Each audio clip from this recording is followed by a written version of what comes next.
Well, thousands of Iranians took part in pro-government rallies in several cities after 6 days of unrest that left 21 people dead. The protest, which caught the country's leaders off guard, began over economic hardships but have taken on a rare political dimension. A growing number of young people are now calling on Supreme Leader Ayatollah Ali Khamenei to step down. A global affairs policy analyst, Nweke, joins us now live from Belgium to talk more on this. Collins, good to have you on the news this time.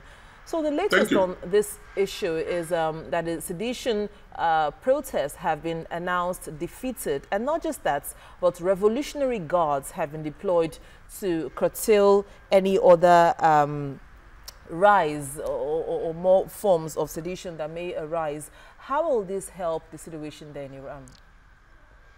Well, let's hope that indeed the situation is effectively as described, because obviously the signs that we have seen in the last couple of days have really been rather worrying. Particularly if you look at the characteristics of this particular protest, there are a few things that actually mark it out from previous protests, namely the one in 1979 and the one in 2009. So yes, indeed, there are signs that it is beginning to, quell down, particularly after the intervention of the pro-government forces. But it's probably not yet time to roll out the drums.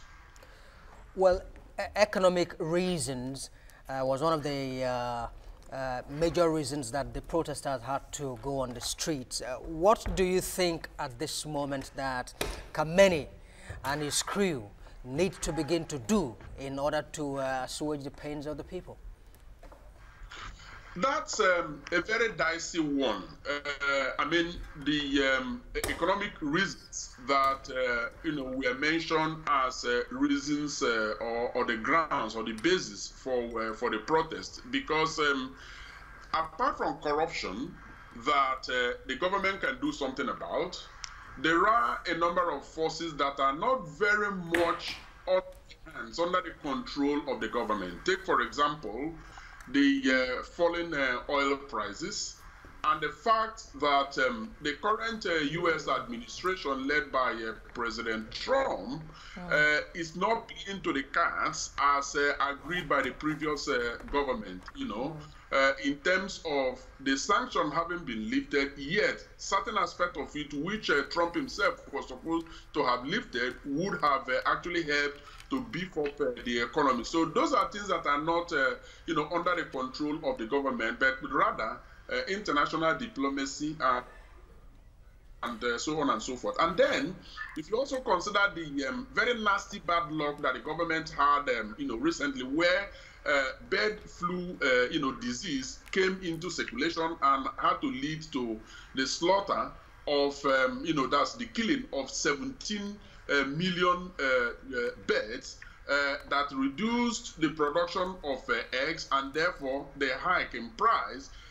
These are all things, that were not anticipated. But then tell that to the man on the streets.